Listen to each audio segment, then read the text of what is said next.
You probably don't remember covering the concept of universal fraternity in your basic civics or political philosophy course.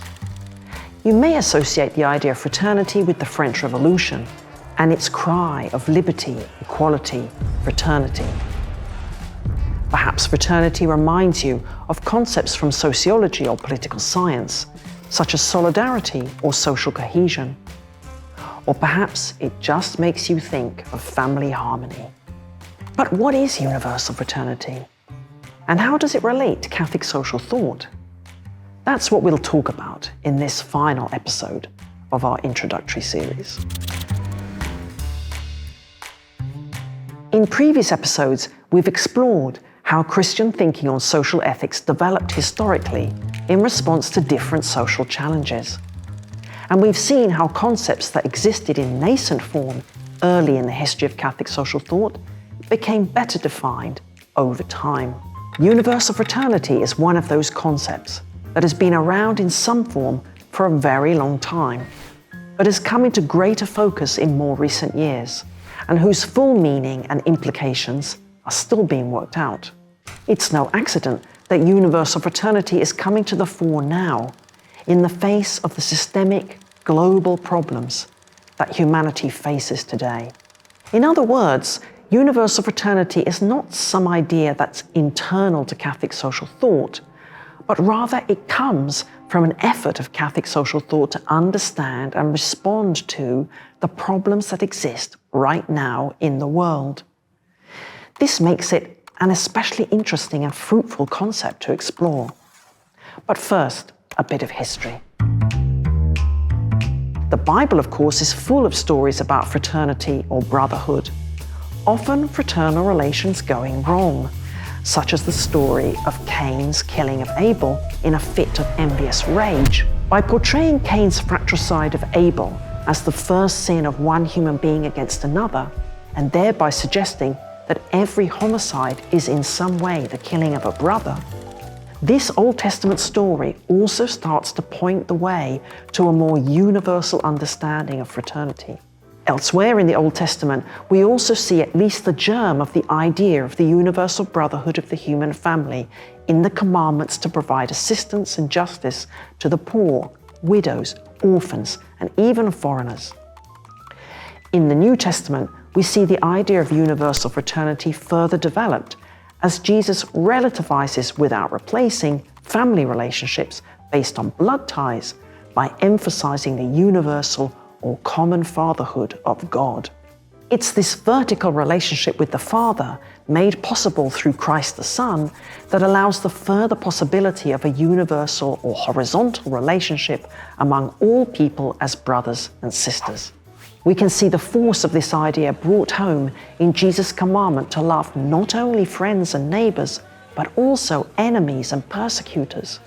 And we can see it illustrated in the well-known parable of the Good Samaritan.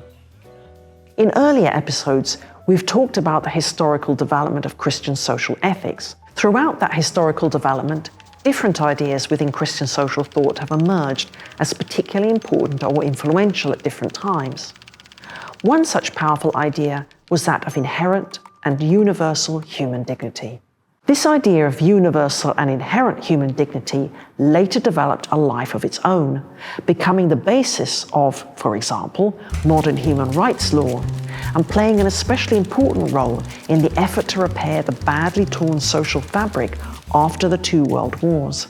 Against that backdrop, we can say that the concept of universal fraternity is closely related to the idea of universal human dignity, but has been less prevalent in the discourse of Christian social ethics, at least up until recently. In a way, this shouldn't be too surprising, as ideas tend to be developed in response to the exigencies of the time and the problems that dominate in that period, from inhumane working and living conditions to totalitarian threats, demanding strong affirmations of certain ideas, such as human dignity. But around the mid-20th century, we start to see more use of the idea of fraternity, first in the social teaching of Vatican II and Paul VI, then later in a deeper way in that of Benedict XVI, and now in an even more expansive way in the teaching of Pope Francis, particularly in his 2020 letter entitled Fratelli Tutti.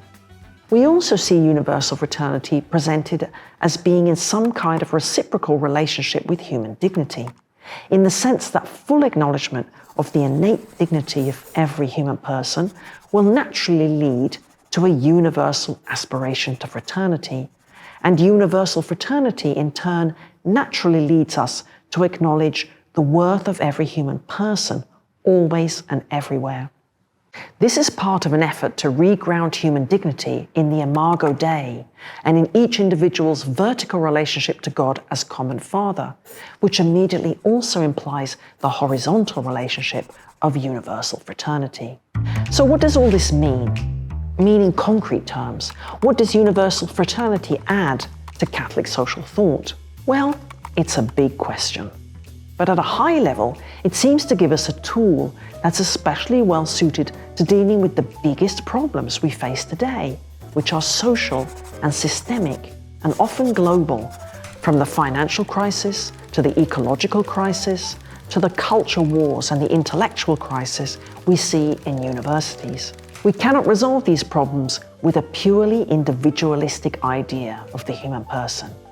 In other words, the great challenge that we face in society today is to recover our relational nature, while at the same time finding a way to preserve the crucial principles of human dignity, freedom, and equality.